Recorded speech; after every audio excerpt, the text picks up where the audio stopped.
first, I'd like to welcome everyone. Good evening. Wonderful to have each of you here. For those of you that don't know me, my name is Jeremy. I'm from Dharma Drum Mountain, Los Angeles Center, part of the English Meditation and Discussion group. And it's my pleasure to be assisting Gilbert today.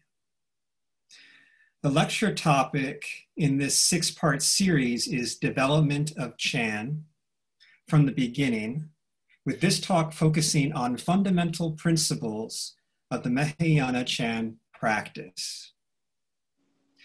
Questions can be asked at any time using the raised hand or chat functions. Those who choose to use raised hand will be called on and asked to unmute. I will keep an eye on the chat box and ask those questions as they come in. We encourage everyone to turn on their cameras, as I see people doing, to help us have a closer sense of community during this meeting. Lastly, I'd like to let everyone know that this is being live streamed. You might see it in the upper left corner of your screen. It's being live streamed on the Dharma Drum Mountain LA Center's Facebook page and will be available there if you'd like to rewatch this lecture. I'll introduce Gilbert now and then we'll get into the talk. Gilbert Gutierrez is an attorney practicing in Riverside, California, and one of 5 lay Dharma heirs of Master Sheng Yen, the only Dharma heir residing in the US. To become a Dharma heir, Shifu explains that there are 3 attributes that must be present. The first is right view, which is the view of emptiness based on the laws of causes and conditions and of cause and effect. Second is right action, consisting of the 5 enhancing practices of right faith, generosity, pure precepts, concentration, and wisdom, including the 6 paramitas and 4 ways of gathering sentient beings. And third, a vow to attain perfect universal wisdom of a Buddha, that is, setting the attainment of Buddha's wisdom as one's eternal goal, emulating Buddha's compassion, wisdom, and great vows. Master Sheng Yen adds, in order for transmission to be fulfilled, you must have the correct understanding of the principles of the Dharma. You must have your own experience of practice. The right conditions must exist in space and time, and help must be given to all people wishing to learn. Gilbert's meditative practice began 50 years ago. He has studied various forms of meditation, martial arts, and Qigong. Throughout his practice, Gilbert sought a master who was truly worthy of following. He found that in Venerable Master Sheng Yen. In Chan Comes West, a collection of articles by the 5 Western Dharma heirs, Gilbert recalls his first impressions of Shifu. The teachings were so simple, yet so profound. There was no strained logic, no mysticism here, just an unbridled flow of wisdom and compassion. Listening to Master Sheng Yen, I felt that I had come home. He goes on to describe the benefits of Chan practice. What Chan provides us with is ageless wisdom and compassion to see the world through, or to see through the world. It essentially gives us the owner's manual to our life that we did not receive when we entered this world. With that, I give you Gilbert. Amitofu. Amitofu. We're going to start first with the recitation of the 4 great vows. I will begin and then you will follow, please. They're on the screen now. Join palms. The 4 great vows. I vow to deliver innumerable sentient beings. I vow to cut off endless vexations. I vow to master limitless approaches to Dharma. I vow to attain supreme Buddhahood. Amitopo. We can begin now. This class is one that could be taught in so many different ways. When we're talking about Chan, there's so many aspects of it. So the big challenge is how do I present Chan? And do I talk about what it is? Do I talk about it historically, or do I talk about it in some way in which we go right to some of the writings on this? There's no particular entryway to get there. It's just like the Dharma itself. The sutras say there are 84,000 doors to the Dharma. So I'm going to be going through a few of those, and please follow with me, and we will journey this together. What I decided to do is, because this is a class that is talking about what Chan is and the beginnings of Chan, I decided that I wasn't going to go back into historically how Buddhism began. I did that with the Chan Meditation Center. And I want to actually begin where I left off there, right at the doorsteps of Chan. Now, Chan comes into play a little bit later than Buddhism itself arriving in China. Buddhism came in, and there's different accounts depending on who you talk to and what book you open up as to when Buddhism arrived into China. Some of them put it at the last centuries of BC, and some of them put it in the first century of CE, and one of them put it where there's a story called Zan Qian, Qian, in 138 BCE, and at that time he had gone and had shared a lot of the studies that he had brought back from India with the Chinese elite. And then there's another story of his, but this comes much at a different time period, and you might have heard this one where it was connected to this Emperor Ming, who had had a dream that he saw this golden flying deity going by over his palace, and he took that to be a sign that he needed to study Buddhism. So he sent the emissaries to China to find out about this and to bring back the studies that he had perceived in his dream. The person that he sent, and this is where they're saying that this was Zan Qian, he brought back the Sutra of 42 sections as the first one to arrive in China of Buddhist teachings. And the Sutra of 42 sections is really a Buddhist primer. It's the beginning of how to practice, what to practice. It's not necessarily profoundly deep, but everything is there in terms of what's necessary for one to practice and set forth what is going on in terms of the practice.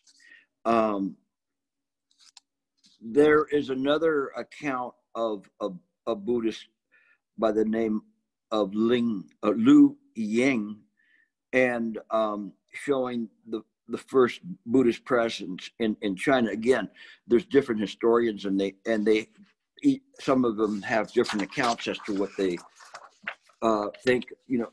When did Buddhism arrive? And one of the things that happened when Buddhism arrived was that it it fused with the indigenous philosophies that were there at the time, Taoism and Confucianism. It didn't necessarily become absorbed, or its tenets become absorbed by the by Taoism and Confucianism. I'd say quite to the contrary. I think it had more of an influence on it, but it used those systems as a way to understand Buddhism and find some common ground. Oftentimes when I talk to Christians, I don't try to distinguish Buddhism from their religion. What I do is I try to speak to them in terms of common ground of compassion and wisdom, and where we cannot find a difference between us with respect to that. And this is what was happening with Buddhist thought. Buddhist thought was something that became a little bit clearer, a little bit more goal-oriented in a way in which the Taoist and the Confucianism had more difficulty reaching the common person, and Confucianism having this idea of a perfect person, Taoism seeking immortality, but still clinging to this body. And in Buddhism, there was more of a clear answer of understanding of all of this, and so it fit right in to the culture, and then became, and you'll hear me say this word occasionally, there's a sinification of Buddhism. I don't know whether it's sinification or sinification, but what it means is that there was a Chinese flavor to it. And during that time period, Buddhism kind of began to come in. And this is something that we have a Professor Anyi Pan, who's present today, and he's a professor of Buddhist art studies. And in the early changes, where you could see that there was actually a Buddhist influence, was not necessarily in the literary side, but what was being buried with people. Very interesting. In the other class, I had showed a funeral urn that was there of Chakra and Suja Monifo and Brahmin. And this was found in the ground, but that was in India, actually more towards Afghanistan. But the point is that when the archaeologists started digging up the tombs and graves, they started finding artifacts that weren't necessarily from the indigenous gods that were there of nature. They were beginning to find pieces that related to Buddhism.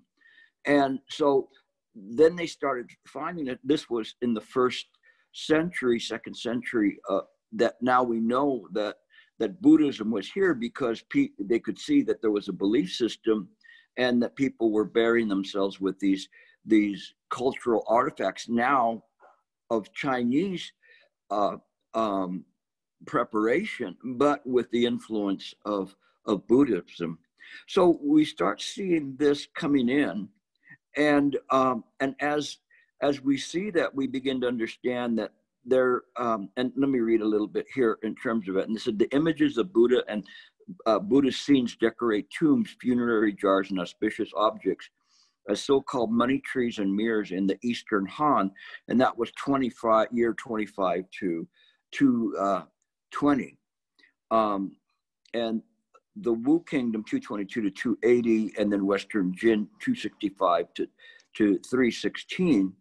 And the Buddhist elements on these objects replace indigenous deities such as the Queen Mother of the West, or coexist harmoniously with them. Buddha seems to have been regarded as an auspicious sign, rather than as a representative of a totally different faith. So there's this kind of a beginning of an adaptation of Buddhism here. And again, this is the signification of Buddhism, not necessarily a dilution of it, but just the beginning meshing of the gears of one culture and another. We found that in also on the other side, where there was Greco and Roman influences and images of Hercules holding up Buddha on certain carvings, stone carvings. And so you see this, or you see an image of Buddha in a kind of a Greco position in the posture and the drape of the clothing and stuff. Clearly, there was an influence there. So as Buddhism was expanding out of India, it was joining with the cultures, and this is very, very natural. So we start getting that, and then we start getting the writings, and people are more beginning to absorb that. And remember, at this early point in writings and stuff, this would only be for the intellectual scholars and monastics that were looking at this and beginning to accept it. I wanted to read you something that was one particular person. His name was Gunabhadra Tripitaka, and he came from South India,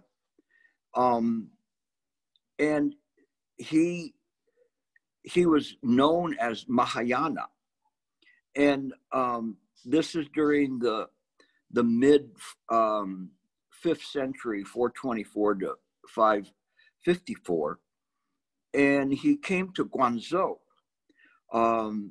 and the emperor there then received him, and it is there that he translated the Lankavatara Sutra. So this is very important because the Lankavatara Sutra is a very pivotal sutra that clearly establishes the fundamental Buddhist philosophy of Mahayana. And let me read a little bit about what he said, because this is, remember, this is the dawning of Chan. It's not Chan yet, but then you're going to feel some of the flavors of Chan in his writing. And he says, in our land, and speaking of India, he says, we have correct teaching, but it is secret and not openly transmitted. Those who have an affinity with it and whose faculties are fully prepared meet good and wise men on the road who bestow it on them. If not for the encounters with good and wise teachers, there would be no transmission from father to son. He continues, the Lankavatara Sutra says, the mind of the Buddhas is supreme. When the Dharma is bestowed in our teaching, where diluted states of mind do not arise, it is this. This Dharma surpasses the 3 vehicles and goes beyond the 10 stages. So referring to the 10 bhumis of a bodhisattva path and going further. So this is referring to, there's a transmission here, secret and beyond words and phrases, essentially. And so it transcends this. So he's saying this, and remember, this is very early Buddhist Dharma that's arriving in China. Ultimately, the fruit of enlightenment can only be known for oneself with mind silent. Mindless, we nurture the spirit. Without thought, we pacify the body. Without preoccupations, we sit in purity, preserving the fundamental and returning to the real. Our Dharma is secret and silent. It is not transmitted by common fools of shallow consciousness.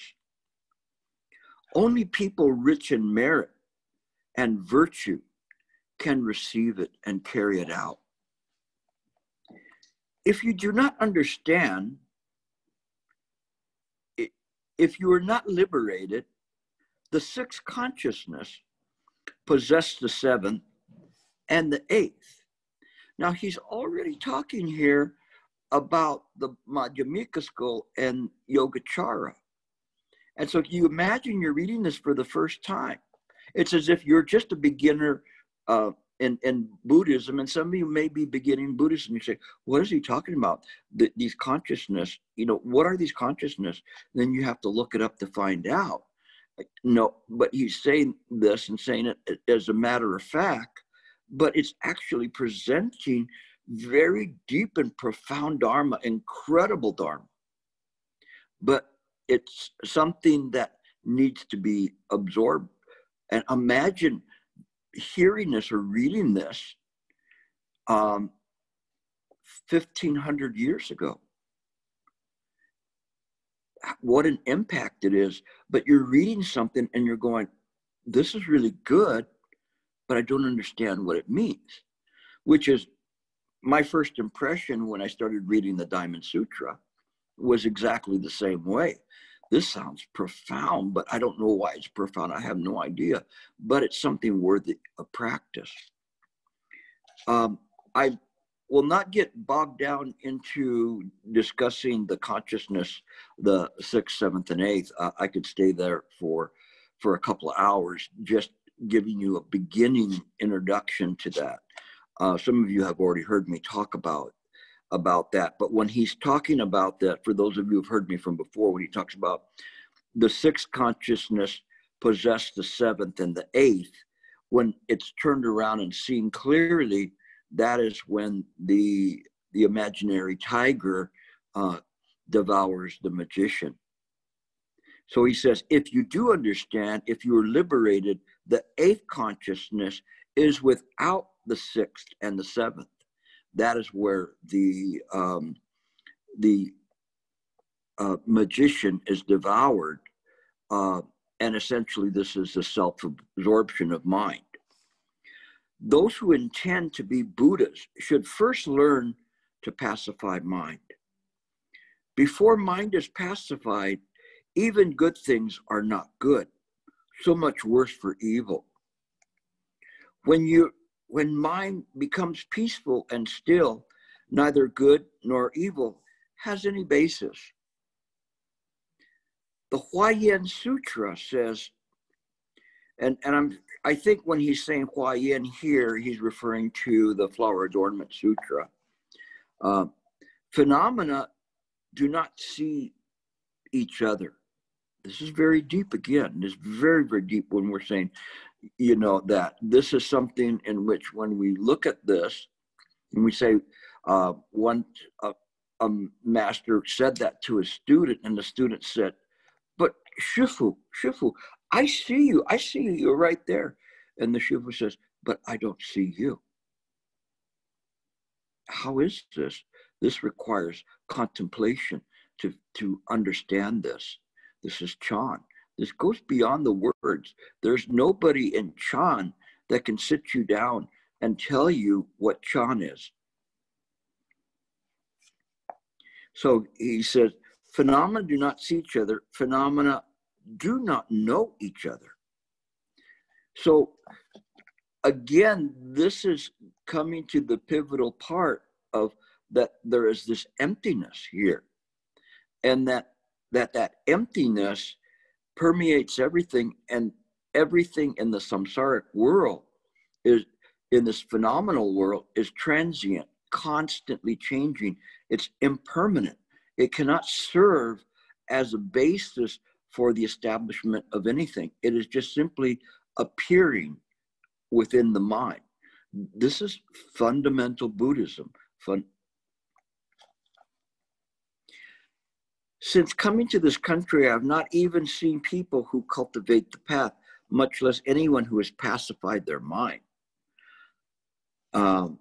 I often see people who go along creating karma who have not merged with the path. Some are concerned with fame and reputation. Some act for the sake of profit and support. They operate with the mentality of self and others. They act with the attitude of jealousy. What is jealousy? It means to engender the mentality and resentment and hatred when you see someone else cultivating the path and reaching the consummation of the principle and the practice. So that many people offer support and give their allegiance.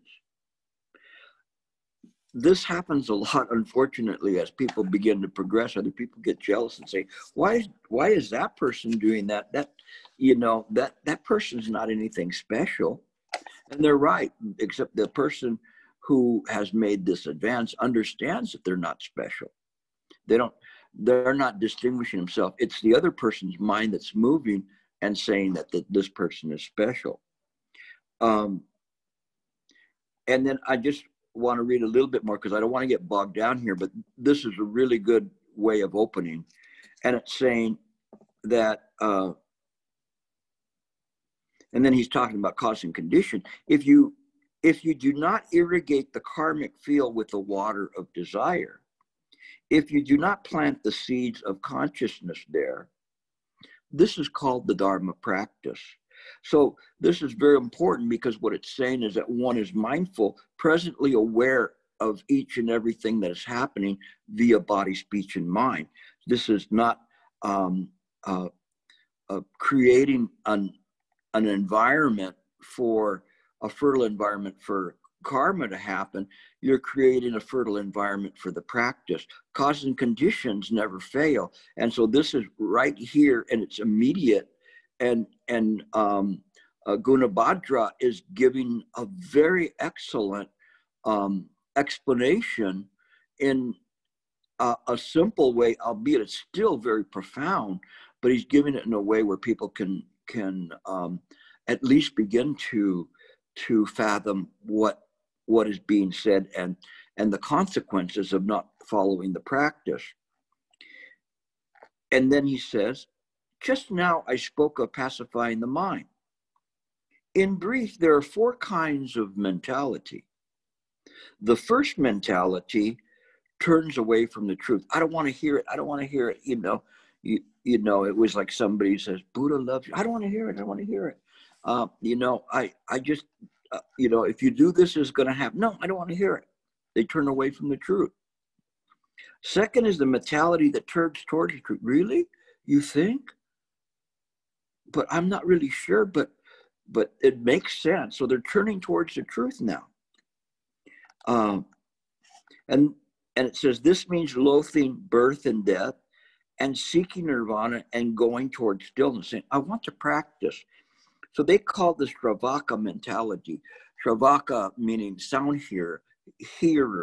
So a sound hearer is somebody who's beginning to study and they're listening and they're beginning to turn towards the Dharma. The third, the mind that enters the truth. Though you cut off barriers to the path and reveal inner truth, subject and object are not yet nullified. This is called the Bodhisattva mentality. The mentality is there, and you may have had some realizations and experiences, but what happens is that you still have the sense of self, and you go all the way up to unified mind with this kind of a practice.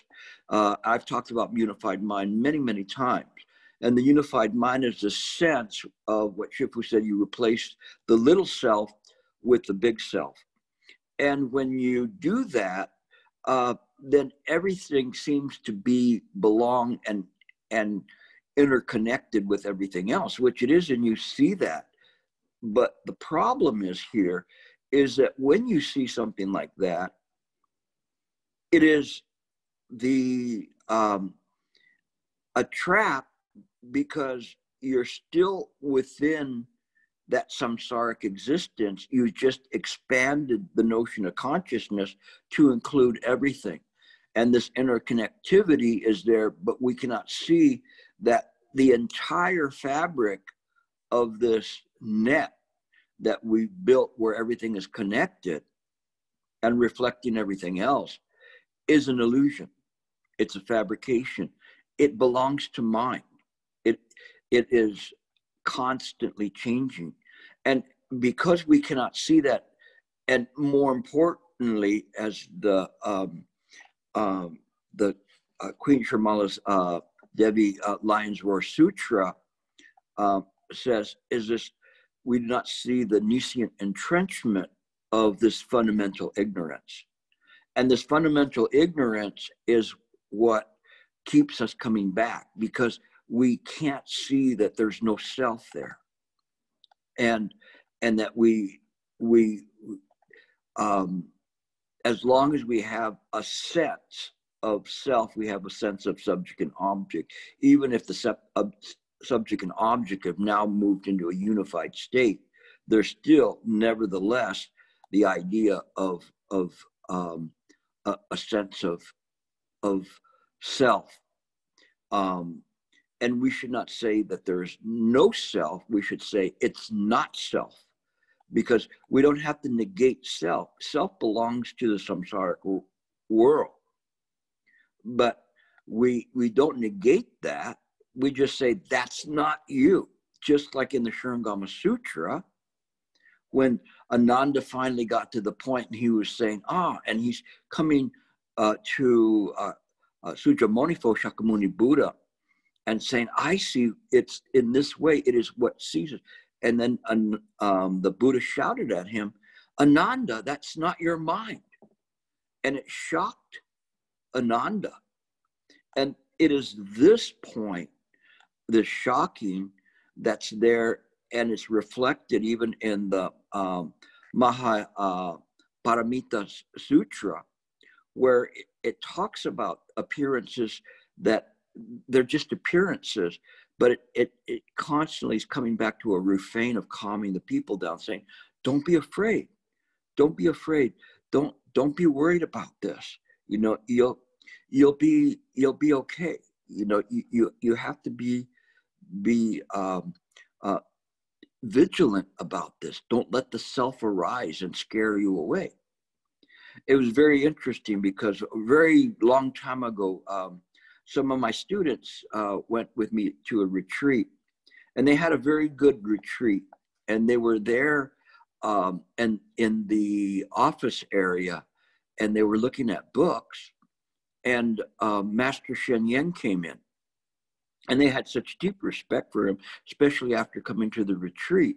And when they saw him, they went like, they didn't know what to say. It was like a superstar had just walked into the room. And I remember Shifu just putting his hand up and going, don't be afraid. Don't be afraid. It's okay. And because he realized that he had startled them. And he was just smiling about that, you know, because he understood that their feeling was of great deep respect for him, and to be that close to him was something. Here, when we say don't be afraid, we're saying don't be afraid of the fact that there's this fear of not existing, and that's the big fear. Buddhism is not nihilistic, and it's not eternalistic. So nihilistic meaning that you know nothing matters, and eternalistic means that you have some kind of an everlasting soul. It is not in this way.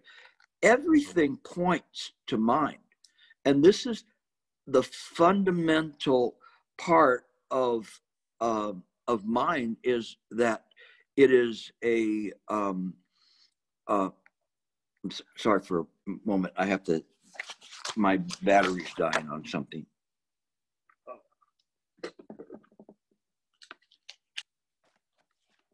Apologize. I think I have to give up on that charger.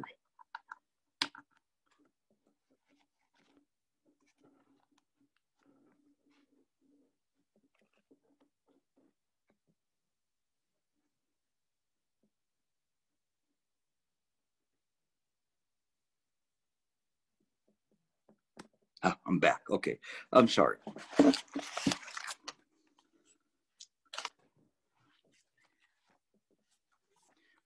So when we practice it in this right way. And when we see the things, we understand it. And here in this very dawning of Chan, in this person's commentaries, you're seeing the burgeoning of Chan coming out of this idea, and this idea that's beyond words and phrases. And there's other sutras or treatises and things, but I wanted to work on this one just simply because this was proto-Chan. It was before Chan, but you see where it's coming from in terms of developing what we practice today. So that was the third, and the fourth is the mind of truth. Not the mind outside of truth, not truth outside of mind. Truth outside of mind would be me telling you that nothing is real. Okay. And you go, do you understand that? And I said, do you understand nothing is real? And you'll go, yes, we understand. And I just go, bah, no. Who's there to understand? There's nobody there to understand. So then he continues, not truth outside of mind, truth is mind. Mind is able to be everywhere equal. This is a state of upeka or equanimity. So it is called truth. Truth's awareness can illuminate everything. So it is called mind. Mind and truth are everywhere equal. So it is called Buddha mind, the mind of enlightenment. And therein we launch our practice of Chan, with this kind of a basis coming in, and it going through and filtering through the Confucianism and Taoism, and taking hold and with Huayan Buddhism, which was looked at the flower adornment sutra of Atamsaka Sutra, Huayan Jin, as the one that they wanted to concentrate on, and the Tian High School going to the Lotus Sutra, and to look at the Lotus Sutra and saying this is where it is. And Buddhism is kind of not a separate entity, but taking from all of this. And then there is this practice. So in fact, in the word Chan, I know that many of you know this, maybe some of you don't. That word, which subsequently became Zen, is the Chinese interpretation of the word dhyana, which means to practice. So right from the very moment of this word Chan, there's the understanding that it is in the practice, and that Chan is not a noun. It's a verb. It's doing something. It's active. And that's what's important, is that the mind is active here. Now, I want to clarify something that, because this came up, 1,500 years ago, and starting from then, in terms of people distinguishing that Chan, because it said that it was beyond words and phrases, there was no effort to study, no effort to explore the Dharma. But that is not the case. There's some very few instances, where it was taught in that way. But by and large, Chan was taught in a way in which was very profound, and in accordance with a person's ability to understand. So if a person did not have an ability to understand. And there's the famous story where the Buddha instructed the one monastic just to sweep. Then that's what you tell the people to do, just sweep, sweep, sweep. In fact, I don't know if Robert's here or not. Are you there today? I didn't see him. But if he's there, you know, I told him that story about sweeping, and he used that as an entry into the practice of Chan.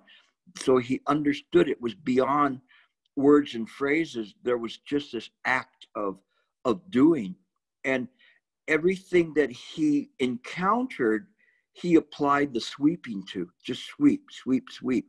Everything, sweep it out, sweep it out. So his mind was beginning to become clearer and clearer, because he was sweeping out the unnecessary thought.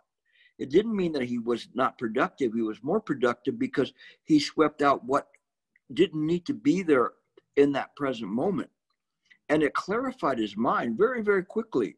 And he actually, in his practice, I don't know if he's here or not. If he's here, I don't want to give him a big head. Then I have to cut it off.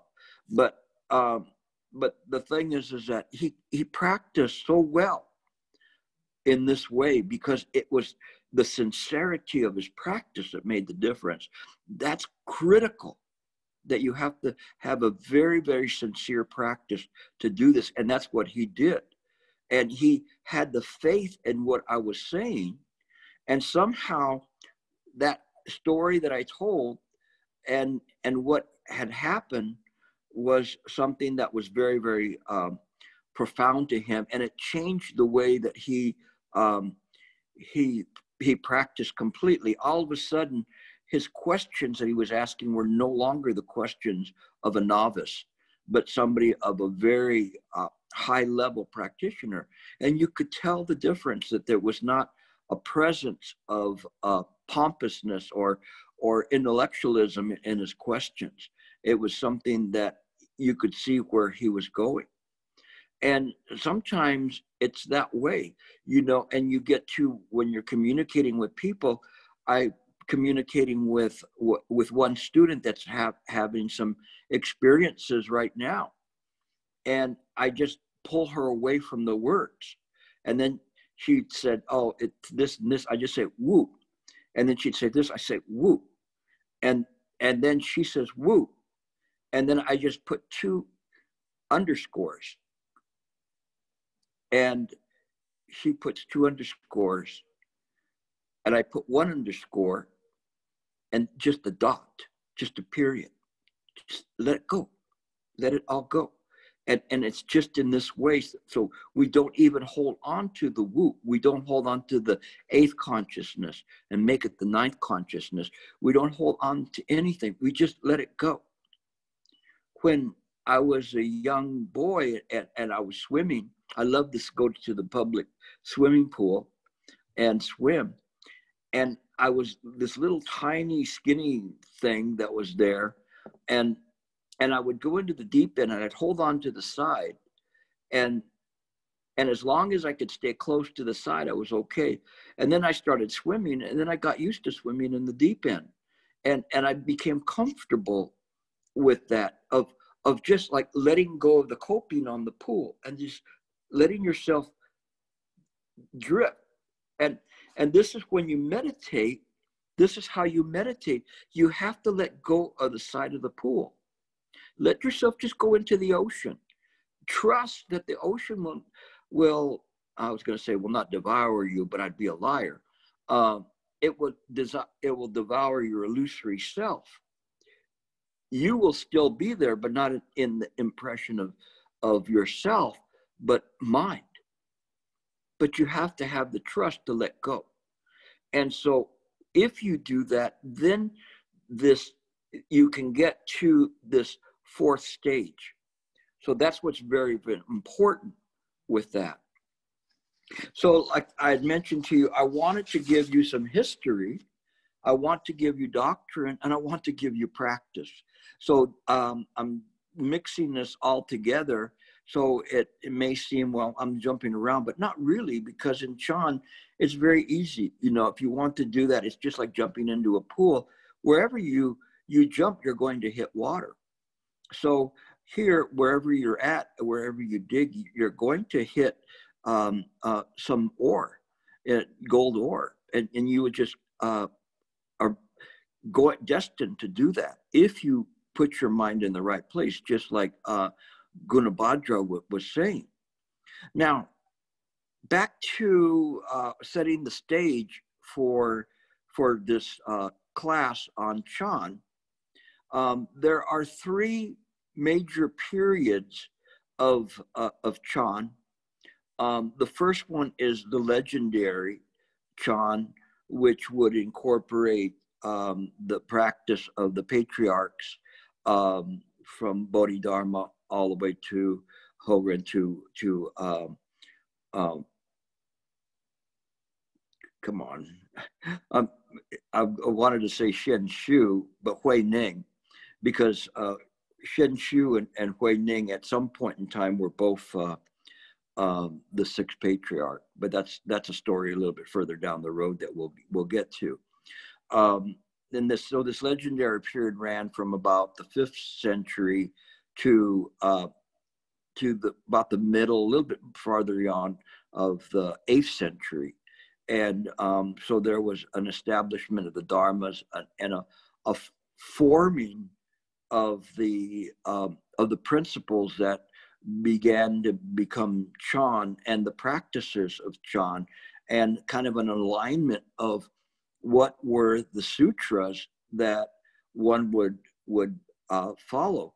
And then you have to also understand that all of the sutras that we have access to now, we are so incredibly lucky. I mean, we're incredibly lucky to be able to have access to these sutras and the commentary on the sutras. And sometimes there's several commentaries on the sutras, because in those days, they just, whatever came in, they read and read and read and read. And they became very good at the Flower Dormant Sutra, very good at the Lankavatara Sutra, at the Lotus Sutra, because that's all they had to read.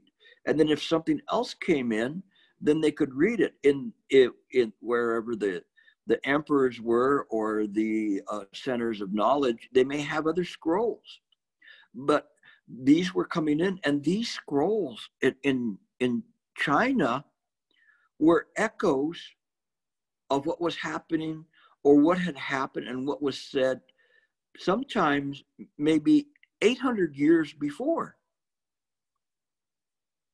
It's like, just imagine that when we look up at the stars and we see in the stars, and when we see the light of those stars, it is something that happened, that light emanated maybe like 8 million light years before, whatever it is, you know, depending on the distance of the star. It could be 750 light years that it took for it to get here. And imagine, now you're looking at these sutras that are coming in little by little, coming in from India along the Silk Road primarily. And those sutras are just getting there. It almost seems like, to put it in contemporary terms, the late results of the election. The election was over a week ago, but we're only getting to the results now, and just imagine that. And so they will read anything. They're so hungry for all of these sutras, and we are so privileged and to have these precious sutras. Don't waste any time. Explore these sutras. Don't waste your time. There's gold in those sutras that you can mine each and every day. And we have it, where we can, there's commentaries, and we can use a hotkey that say, what does this word mean? Or look it up very quickly to find out what something means. And you look at things in this way. this is our practice. But in those days, in the first legendary time, there was just the slow trickling of a few sutras that were coming in, the Lanka, the Lotus, the Flower Dormant, and some others, and little by little, we're going arrival of the Tathagata Garbha Sutras, but that light was emitted, 800 years before it arrived.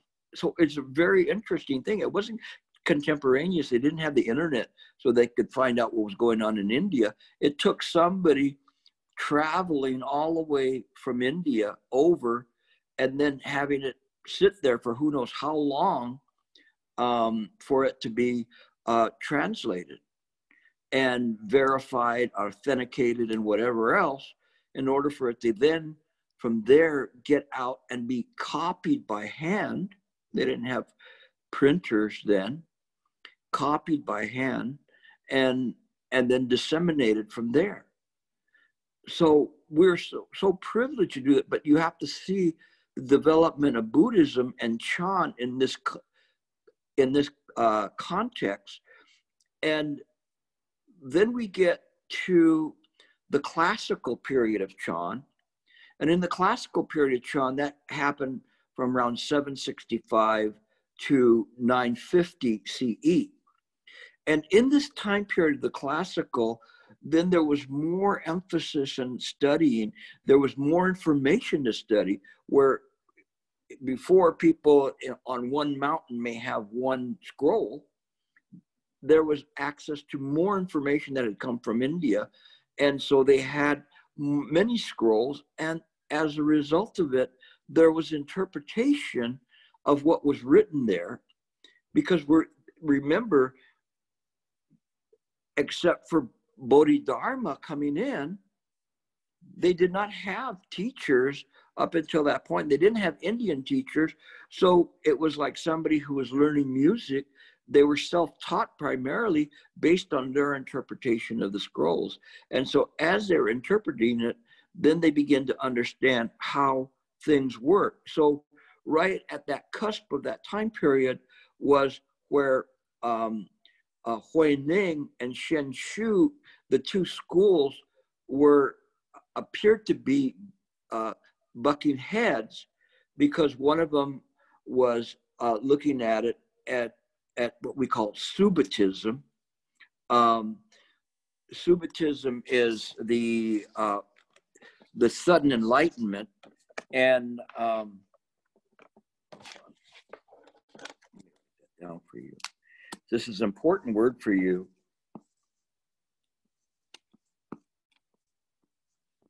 To remember. Subitism. And that means sudden enlightenment. That was Huining's school. And Huining said you could become suddenly enlightened. It didn't mean that the cosmic conditions could be overlooked, but it was something saying that at any moment could be the time for ripening, versus Shen Hui. And Shen Hui was saying that everything you had to take the time to little by little erode the habitual tendencies. And Huining just said, just cut to the chase, just cut through all of it. There's no need to try to pick each one. And Shifu used to say that Chan is like a person that just gets out of a swamp, and they have many, what do they call them? The blood-sucking things. Anybody help me with that? Leeches. Leeches, thank you. So they have leeches on their body. And he said that you could pick them off slowly, but it's very, very hard to do that. And sometimes a head would be there. But what you do is you just pour salt on the body, and you create an infertile environment for all the leeches to fall off. You don't have to make any effort to do that. You just create the infertile environment.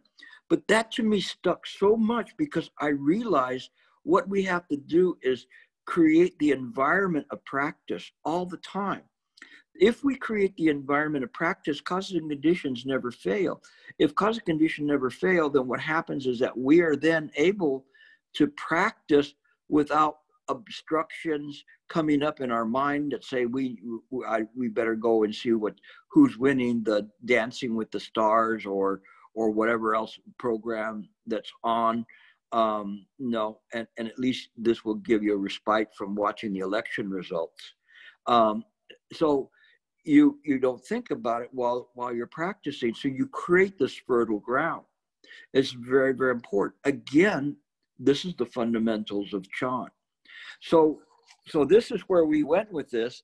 And then from the classical period, where then now people were beginning to debate, such as the Northern School and the Southern School, beginning to debate about these points. And there was many types of combat, we could say, Chan combat or things. It isn't necessarily like they're picking up sticks and hitting each other. It's just scholastically looking through the material they had and making their points to finely tune something. And what's really important about this fine tuning, it already went through the filtration process in India and having the battles over there. And they had a school called Nalanda University, and now has been resurrected again, but where all of these schools coexisted.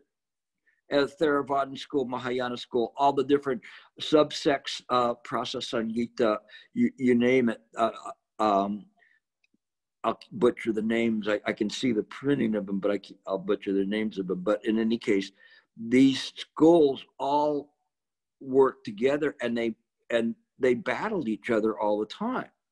So it makes interesting sense that we're getting something that's already case-hardened steel coming into China, and then it's banged again and banged again. And that is why the Buddhism, especially when we start looking at the progression of Mahayana, why it became so clear and concise and pure in its teachings, especially by the time it reaches the Tathagata Garbha Sutras.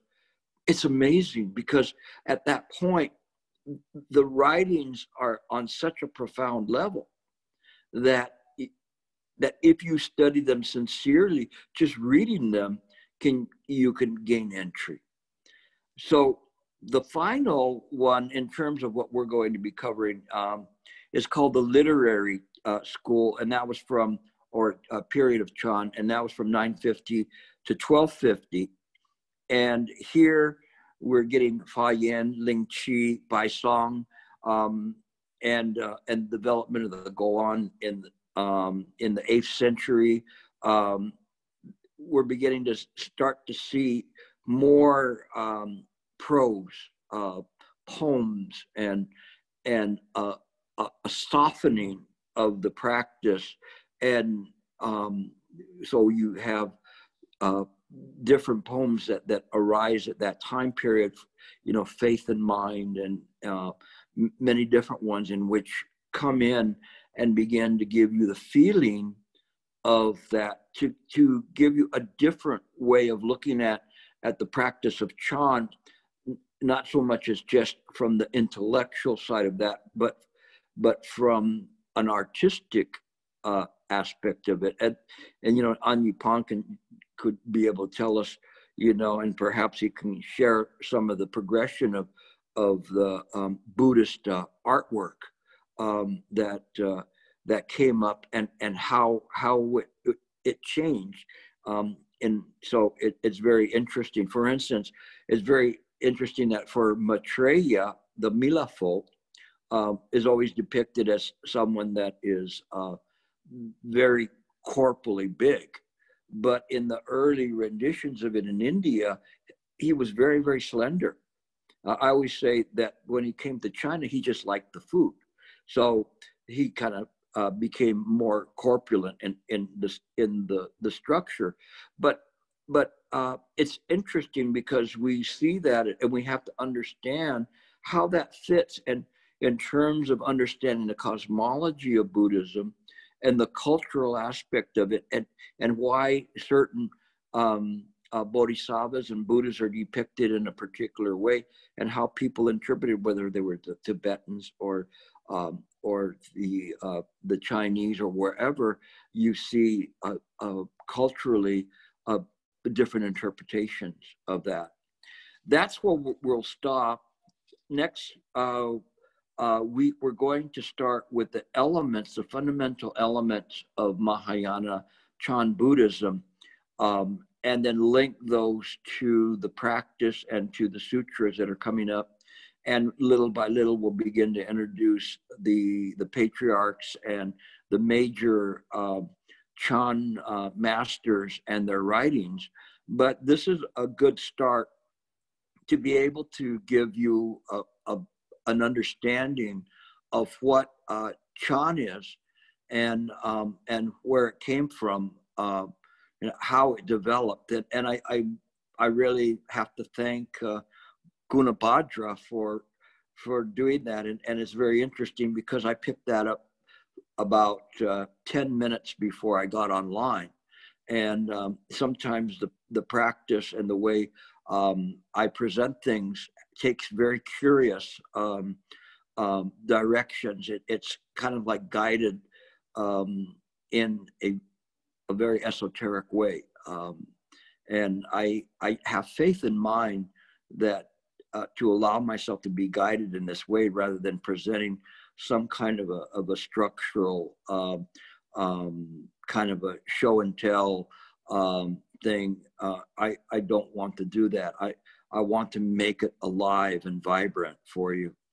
So this is the first. If you like this, come on back next week and we'll do it again. You know, hopefully if there's people on the East Coast, I didn't put you guys to sleep tonight. So I think that Jeremy wanted to have a few comments, and then we can take some questions. Yes, thank you so much, Gilbert.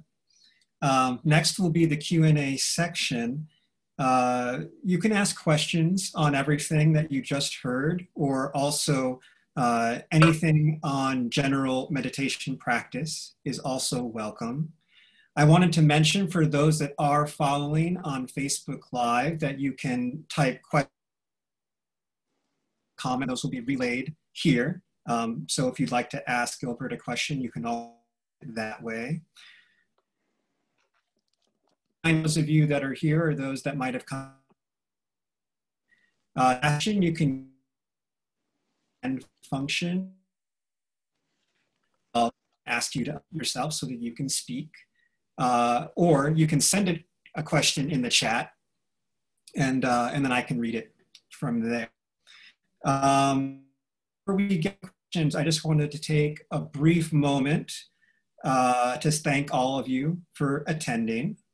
And a special thank you to the DDM-LA Center's English Meditation and Discussion team for their help in preparing this event. We would also like to mention that the DDM-LA Center's English Meditation Discussion Group has Zoom meetings on Saturday and Sunday.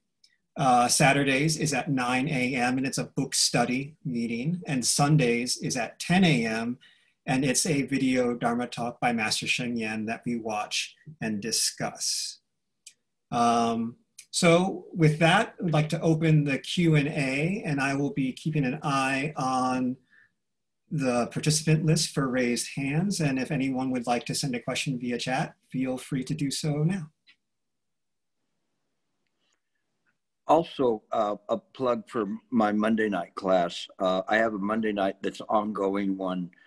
And this next Monday class is going to be one on meditation itself, how to meditate, and kind of a primer and also a brushing up of that. And I'm going to be using the Zen and the Art of Archery book to refer to use something, so make it a little bit more interesting.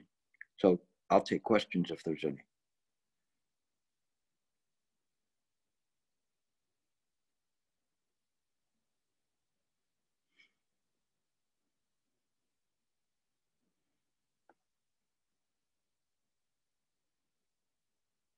This would be the first time that nobody's asked a question. So not to put pressure on you, but.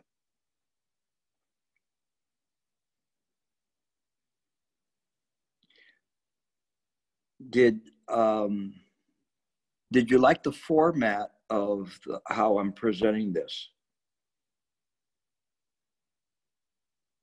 Anybody have a comment?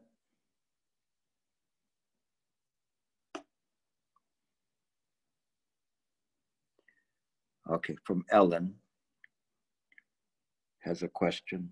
Can you read it for me, please? Sure, absolutely. So Ellen is asking, truth outside of mind, meaning nothing is real. Can you please expand a bit on this concept? I personally immediately thought of the Beatles lyric. When you said nothing is real, I heard John Lennon's voice in my head. Yeah, I thought that was a nice moment. So yes, Ellen's question, truth outside the mind, meaning nothing is real. Can you explain? The Madhyamika school talked about apparent reality and absolute reality. This was the machinations of Nagarjuna, where he prepared this. They're very interesting to say this, and all of this again was a counter to the Abhidharma part of the Tripitaka of the Theravadan school, which talked about everything is real. And he was saying, well, there's these realities, but we cannot negate them, or we cannot certify them, because that which certifies is within mind. So it's like one water droplet confirming the existence of another water droplet in order to establish the ocean. So the truth, the apparent truth, is that there is appearances, but this is an appearance world. It's transitory. It's constantly changing and impermanent. So it cannot serve as a basis for, most importantly, the foundation of reality itself. It cannot, because it is appearances. It is like,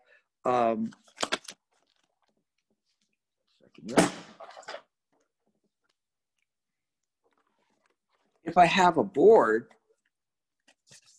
and you see the board, and then all of a sudden I put a circle here,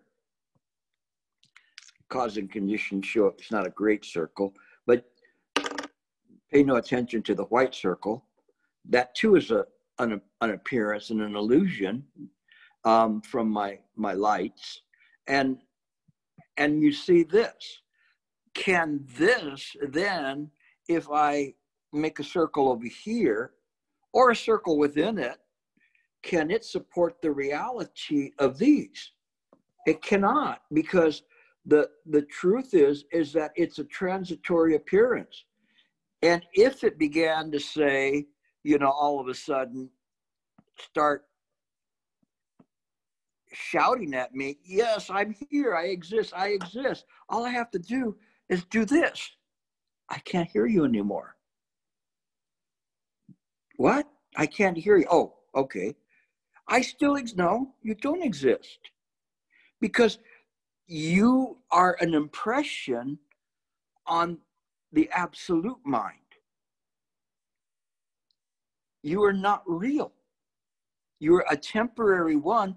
And if you were permanent, then I would not be able to erase you. It's all gone. But it can appear again. But it appears, where does it appear? Where do you see it? You see it in mind alone. So what the Tian Tai school would say is that this is phenomena, and the board is the noumenon. And so the noumenon is always there. That's that. But this here is also appearing on the board. It has to have somewhere where it could appear. If it was nihilistic, then there's nothing there. But there is something there. There's something which is mind itself. It has to be there in order for anything to appear. Otherwise, if I go like this, there's no appearances of anything. But if I can put it there, then that's in mind. It's temporary. And we just let it go. We let it go. So the truth is that everything that is appearing is illusory. Okay? So that's that in a nutshell. I saw a bunch of other questions come up, so I want to make sure I get to them as well. Yes, you may had a question, which is, can you please explain to create an environment in the daily life? Oh, absolutely. It's very, very easy. The most important thing that you have to do is understand body, speech, and mind. Please remember this: body, speech, and mind. Whatever is happening, and we'll go into this in more detail in the next session, but you must maintain yourself in the present moment. You must be aware of what is appearing in the present moment, what you're doing. Are you doing things in the proper way? Are you thinking the right things? Are you saying the right thing? So body, speech, and mind all have an impact on the very next moment. So as we practice, we become very aware that everything that we say, think, or do has an impact in our environment. So what we try to do is create a fertile environment to practice. So we buy Dharma books, and we don't just leave them on our shelves. We read them. We give them to other people. We talk about them. We go to classes. I see people that go, and I'm sure they go to many other teachers' classes as well, which is good. All of this is a fertile environment. When we have the wrong type of environment, we get angry, and we carry this anger with us. When we carry this anger with us, the problem with that is that we create an environment of anger and hate.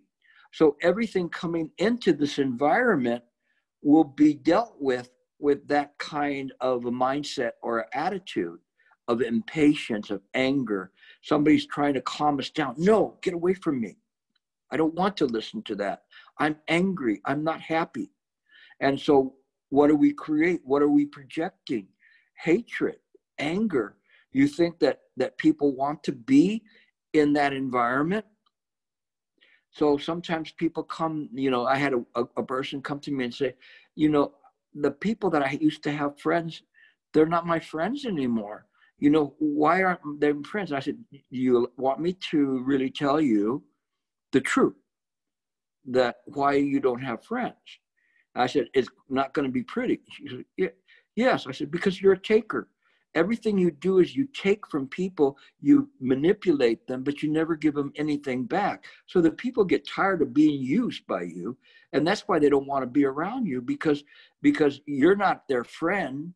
You're just they're somebody that you can manipulate and take from.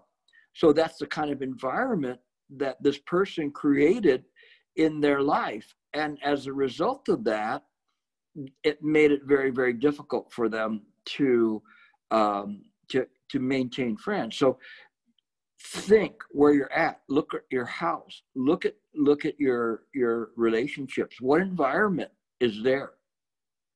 Is it a positive environment, or are you feeding anger, impatience, sloppiness, whatever it is? Look at that and see, and what you have in terms of what you're doing in your life. All of these things, then you have to understand that is the environment.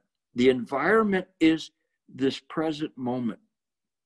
And the only environment that matters is the present moment, because that's the only place where change can be effected. Shifu would say the Buddha is in the present moment. So comport your mind to the Buddha mind, and then the environment naturally will become a very peaceful one. People will be interested in what you say, in your advice, in what you do. And your life will become much simpler because you're not trying to defend your reputation or defend against somebody that wants to take something from you, whatever it is. Okay, next question. Thank you. I also wanted to mention that you can wave your hand in front of the camera as well if you would like to speak, and we can keep an eye out. Or you can submit in chat or the raise hand function. Any of those is good, and we will be watching. Yeah, I thought I saw another question that popped up.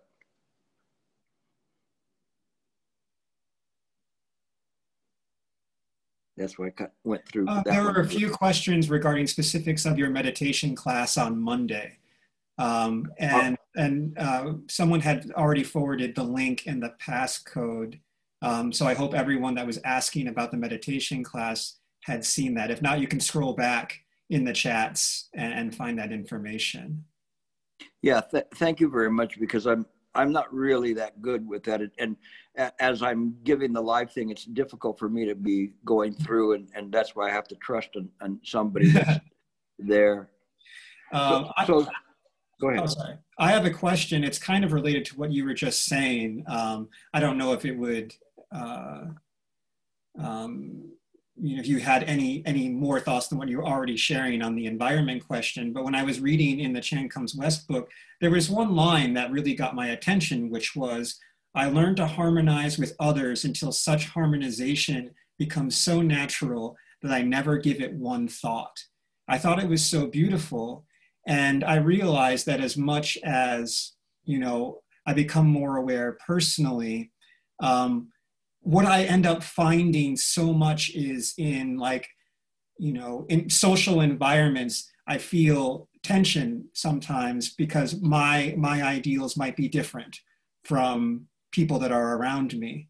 And that becomes one of my bigger challenges. And when I read that, I just thought, it goes along so much with what you're saying and how it's not really my job to worry about them and their responses. It's my job to worry about myself and my responses, and to seek that harmonization is going to be like an internal self-adjustment rather than me waiting for them to realize something on their end. Was there anything you could say about that harmonization idea or struggles that someone might feel when they're around other people that might have a little bit more focus on self-driven nature, and when you feel that tension? What I mean by that, when I say that after a while, it becomes natural. I don't have to think about, oh, I've got to be this way. It is the natural function of the mind. And being the natural function of the mind, then it becomes very easy to whatever comes out, it has no thought to it. And let me explain what that means, the Wu Yan, as no thought. It doesn't mean that one is mindless. What it means is that one utilizes thoughts, such as when we have that, and that kind of an idea, Huineng would say, I have many, many thoughts a day. The only difference is that those thoughts, they just come and go, they don't stick. So when we get to this kind of a progression in our practice where everything is seen as this world, and going back to the original question, as the truth. And when we see things with the mind of truth, then it makes it a lot easier for us to navigate this world. We navigate the world from this mind of truth. So in my function and communication with people, it just simply is always harmony. And so that's what arises in mind.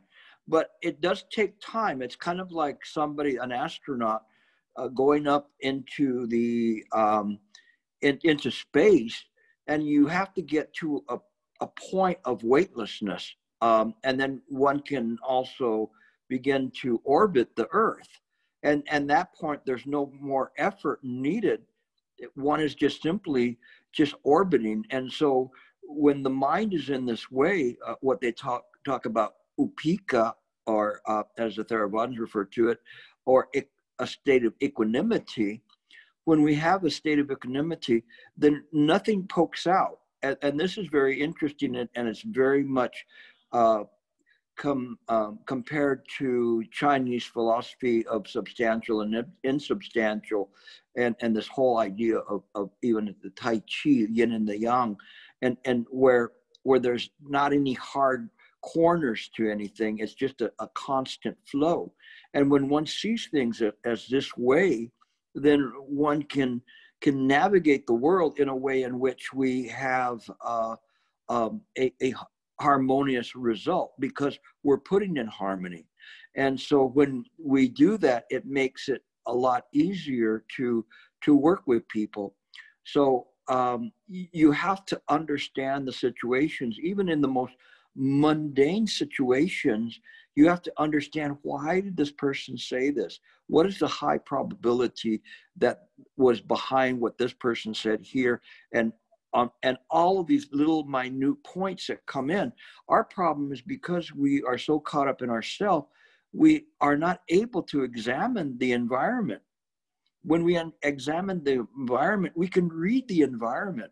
If we read the environment, we can read people. We can read even what they're thinking, what they're going to do, what they've done. All of that is all there. Why? Because it's in mind. In the state of upika, one's intuitiveness, and I hate to use that word, but for lack of a better way of explaining it, we utilize that in order to harmonize with other people. We could call that wisdom. And the manifestation of wisdom is compassion. So this is how that's governed. That's what's behind what I wrote. That's just some of the questions. Yeah, thank you. There's one question that Gary is asking about the phrase "causes and conditions never failed." He said that he's heard this phrase in previous talks, and it might be new to some people. Could you please elaborate more, as he finds it very powerful? Hold on.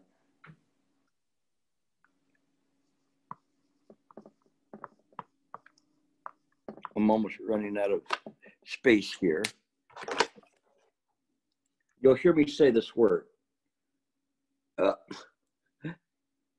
Pratitya Samapada.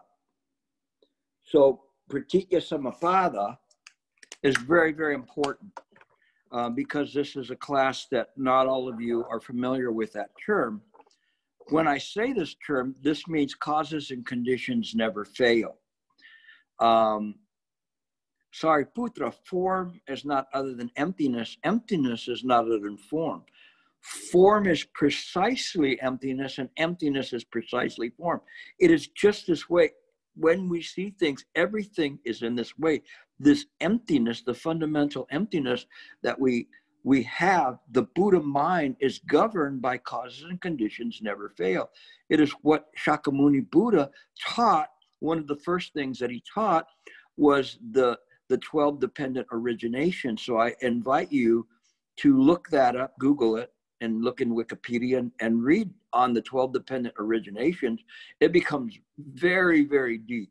I mean, incredibly deep as you begin to study it. And probably maybe a month and a half ago, I was discussing it and it kind of entered into a whole new era of understanding it and from where it comes from. But please study that. What it means is that everything is impeccable. Everything is immutable. Very important when you understand the term immutable for the Buddha mind. Immutable means it does not change. But we say, yeah, but all of this other stuff changes. And we say, yes, because that's phenomenal. That's not the noumenon. That's not the absolute reality. The absolute reality never changes. It's never been born. It never dies. So it's not bad. I mean, if you buy into that, then you go, well, this body will wither away. We understand that, but we should not have fear, because the mind is always just mind. And the more we begin to attach, or not attach to it, but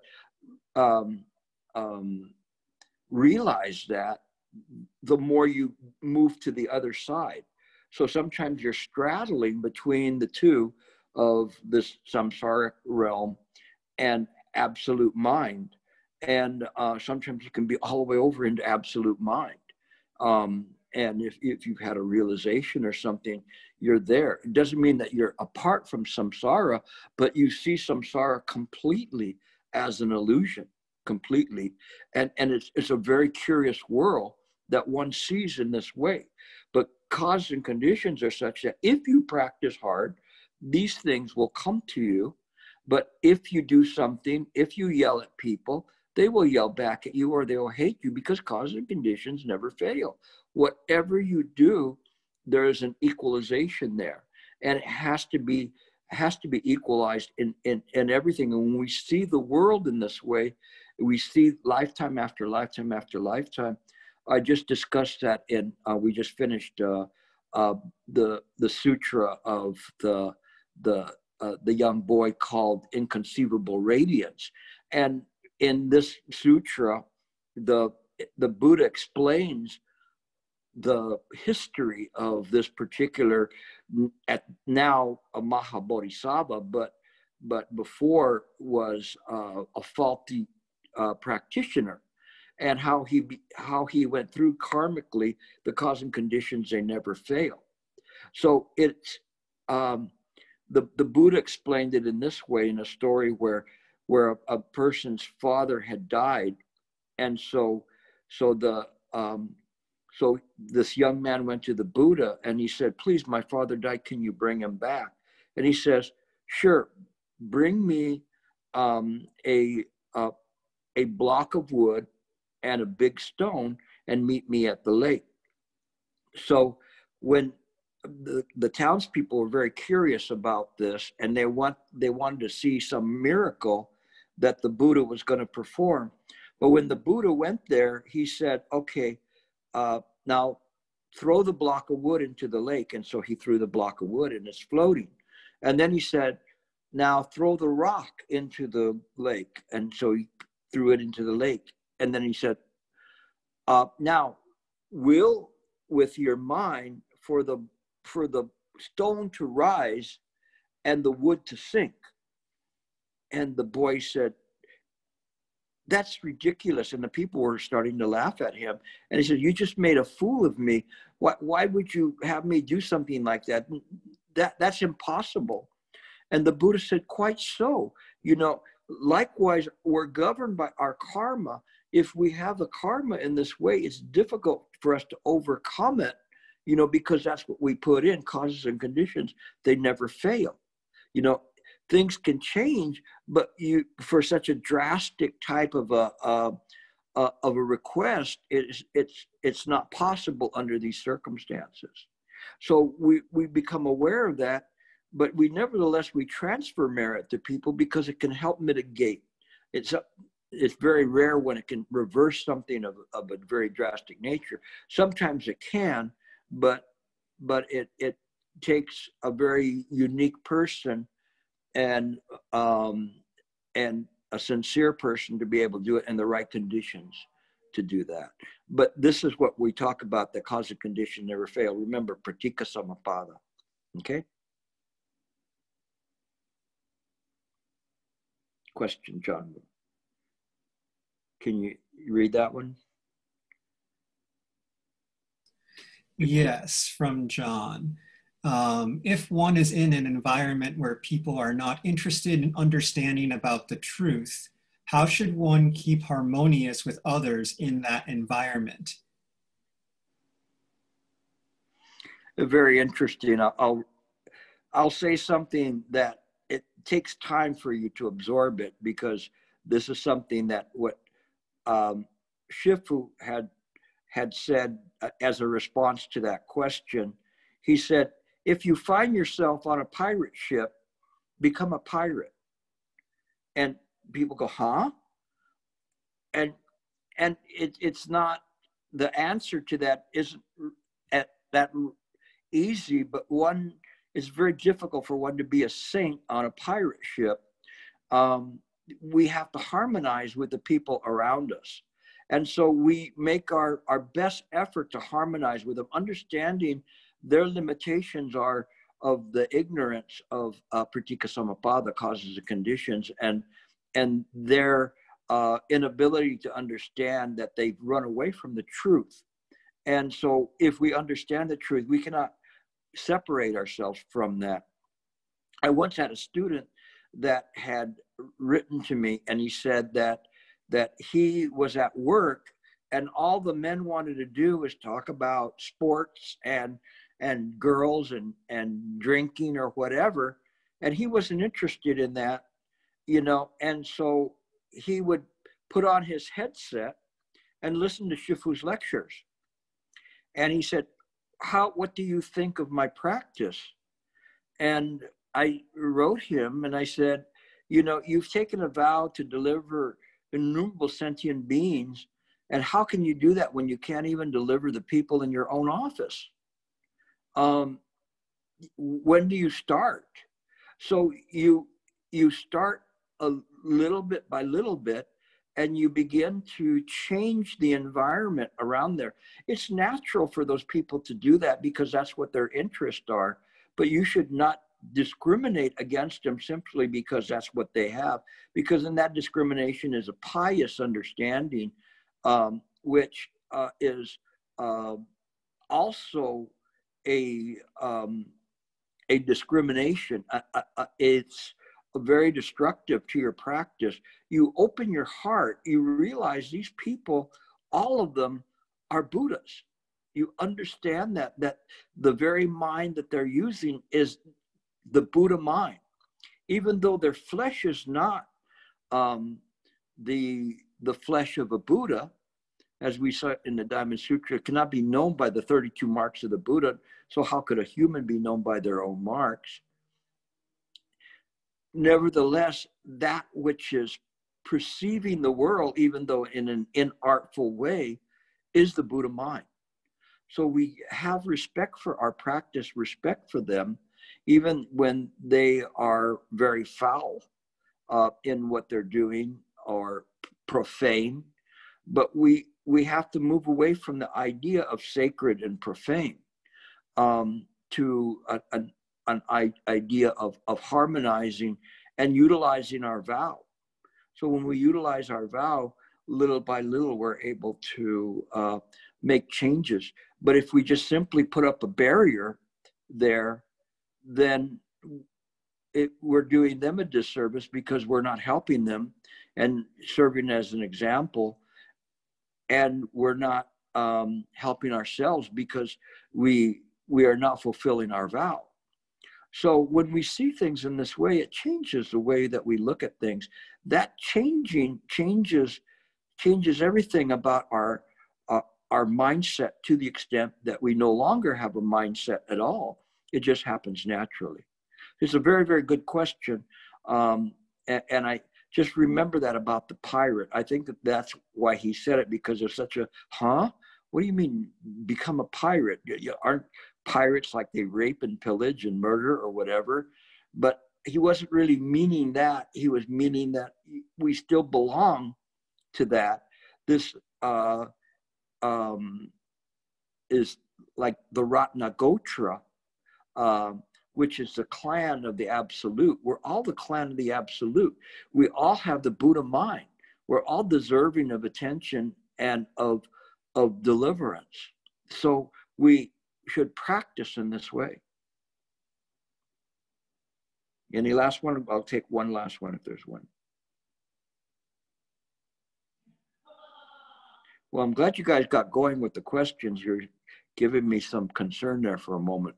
But in any case, I hope that you picked up something from the lectures and will practice.